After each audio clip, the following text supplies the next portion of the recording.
Squiz Kids acknowledges the traditional owners of the lands on which we podcast, the Turrbal and Gadigal people. Squiz Kids! It's your daily news fix.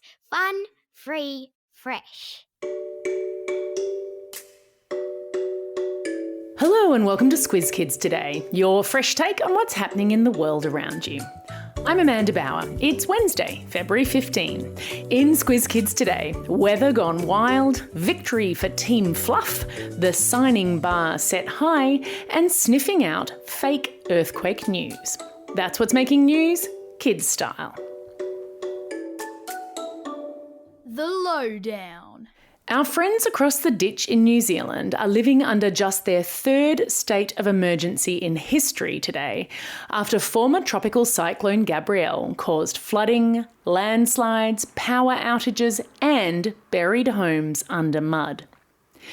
A state of emergency is something that a government declares when things have gotten really difficult.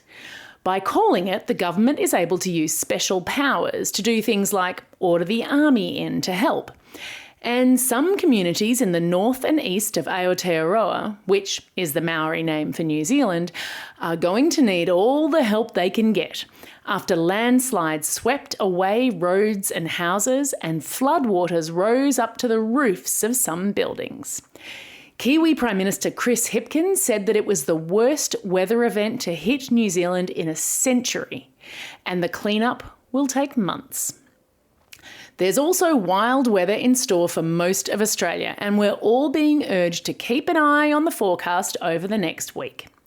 Queensland and the Northern Territory are facing major flood warnings, and pretty much the entire country is looking ahead at heatwave conditions.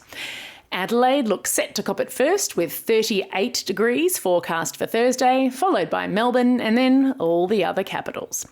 Just remember, drink lots of water, stay in the shade when you can, and eat ice cream.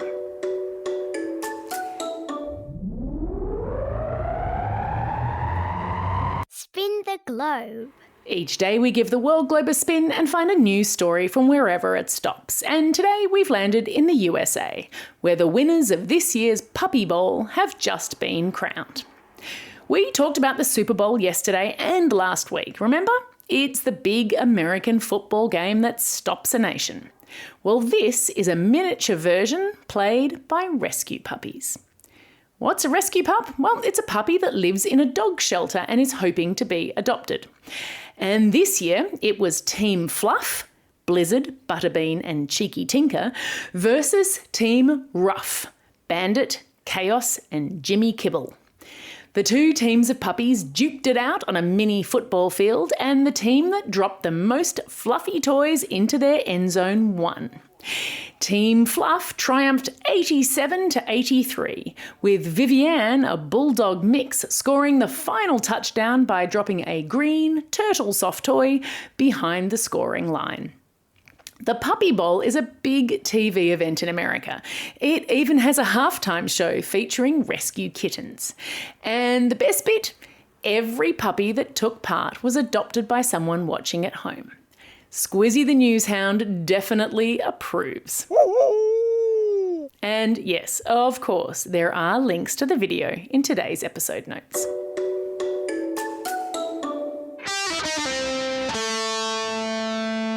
Pop Culture Corner.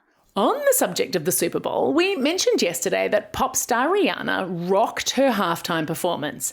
But it turns out that the real star of the show may have been her sign language interpreter. Justina Miles made history by becoming the first deaf female performer to sign during the halftime entertainment. And as you'll see in the video in today's episode notes, she set the bar really high for anyone that comes after her. Setting the bar high is a phrase that comes from pole vaulting, because of course the higher the bar is placed, the more difficult the jump. If someone sets the bar high, it's really hard to be as good as they are. Not only did Justina sign Riri's lyrics, but she added her own seriously smooth dance moves to the effort. Let's just say that you're lucky I'm doing a podcast, not a video, because if I tried to demonstrate, my kids would disown me.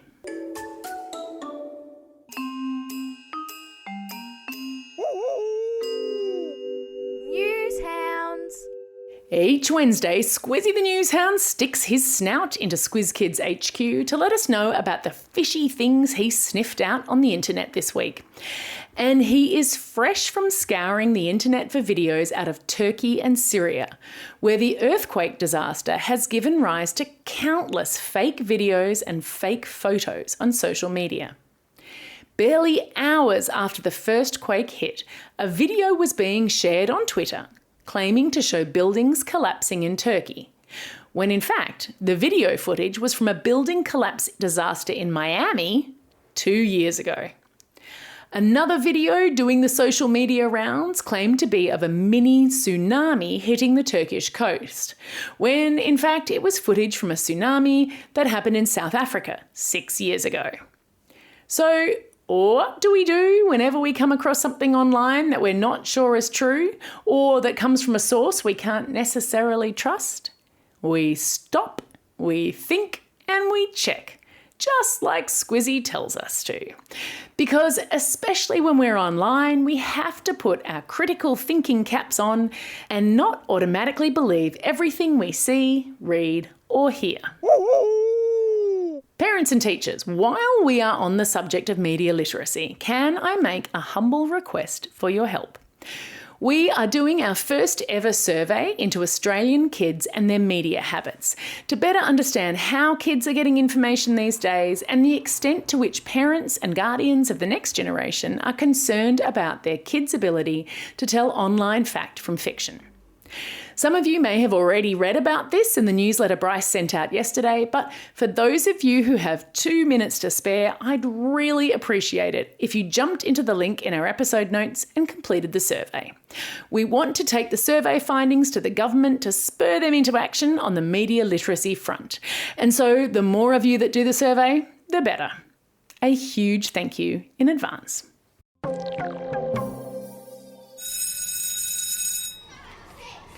Hey folks, don't forget that in partnership with Woolworths, we're in the middle of our search for the ultimate $5 lunchbox. And a big thanks to Olive and Chloe from Peach Elba, who suggested seed praline, homemade sausage rolls and veggies with dip for the perfect lunchboxes. How very gourmet. At the end of today's podcast, Rosie from Rosie's Recipes will be sharing some lunchbox inspo of her own. And today's recipe is a black bean burrito lunchbox. Oh yeah. Time for the quiz. This is the part of the podcast where you get to test how well you've been listening. Question number 1. Which team won this year's Puppy Bowl? Team Rough or Team Fluff? And it's 3 cheers for Team Fluff. Question number 2. What is the Maori name of New Zealand? Well done if you got this right. It's Aotearoa. And question number 3, what did Justina Miles do during the Super Bowl halftime show that made history? Yeah, she was the first deaf performer to sign during the halftime show.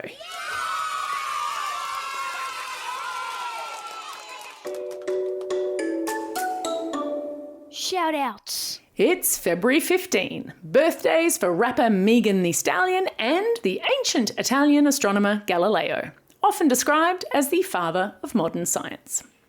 It's also a special day for these Squiz Kids celebrating a birthday today. Aidan from Lilyfield, Connell from Googong, Eloise from Wellers Hill, Connor from Bendemeer, Liam from Portland, Jack from Lake Bolac, Ivy Rose from Oxford Falls, Ella from Perth, Lenny from Bathurst, Roman from Adamstown, and Riley listening from Ho Chi Minh City, Vietnam.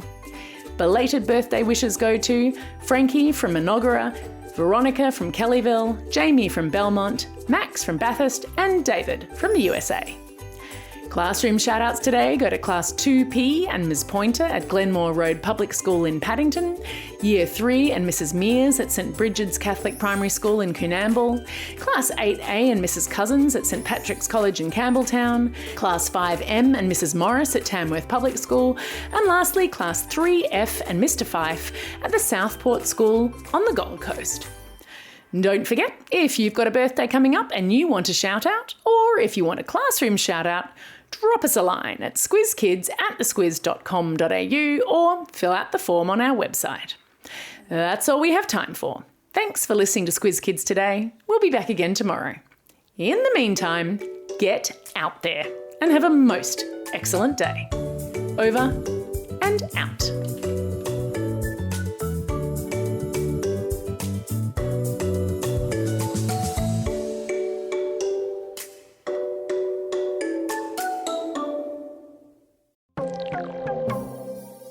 Rosie's Recipes. Hello Squiz Kids, it's Rosie here again from Rosie's Recipes as we continue the search with help from our friends at Woolworths for the ultimate $5 lunchbox. If there's one thing that makes my dad want to curl up in a ball and rock each morning, it's the preparation of school lunches. So with this segment, we're trying to make parents' lives easier with some cool ideas for lunchbox inspo. Last week, we asked you, the Squiz Kids audience, to send in ideas for your ultimate lunchbox. And a big thanks to Asha from Melbourne, who suggested that chocolate brownie, slices of apple, and Vegemite on toasted bread made for the perfect lunchbox. Here's an idea that is not only great value, meaning it's not expensive to buy ingredients for, but is super easy and good for you too. I call it the Brilliant Burrito Lunchbox, because who doesn't love a burrito? I've road tested all of these lunchbox recipes and can tell you that when I popped down to Woolworths with Dad, the ingredients to make this one came up to $4.71 per serve. Winner, winner, bean burrito dinner. So, to make this one, you're going to need some wholemeal wraps. Okay, white ones if you want. Mash up an avocado and spread it on the wraps. Top them with beans, black or mixed or whatever beans you want. Maybe not jelly beans though. Some corn kernels and lettuce. If you're feeling adventurous, stick in a bit of salsa or a squirt of mayo. Then fold each wrap into the shape of a burrito. I like to throw into the lunchbox maybe an apple, maybe a muesli bar and some chopped up Lebanese cucumber. But you can throw in whatever fruit you like best.